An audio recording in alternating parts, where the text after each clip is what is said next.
3000 ఎకరాల భూములు మరి పేద చిన్న సన్నకారు రైతుల భూములు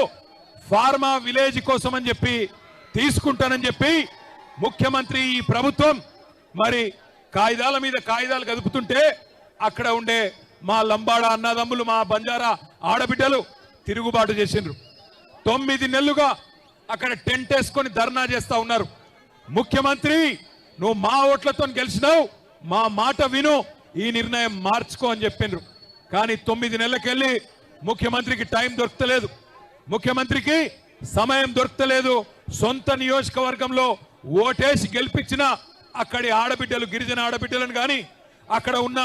దళిత అన్నదమ్ములను గాని కలుసుకునే టైం ముఖ్యమంత్రికి లేదు ఎక్కే విమానం దిగే విమానం ఢిల్లీకి పోవాలి రావాలి 28 సార్లు వేయండు 28 రూపాయలు కూడా తేలేకపోయిండు అట్లాంటి ముఖ్యమంత్రి ఈరోజు సొంత నియోజకవర్గంలోనే ఈరోజు తిరుగుబాటును ఎదుర్కొంటా ఉన్నాడు మొన్న జరిగింది అధికారులకు వ్యతిరేకంగా జరిగిన నిరసన ప్రదర్శన కాదు అధికారులు పోతే నిరసన వ్యక్తం చేసిండ్రు అదే రేవంత్ రెడ్డి పోతే ఉరికిచ్చి కొట్టేటోళ్ళు మొన్న మా గిరిజన అన్నదమ్ములు ఇది వాస్తవం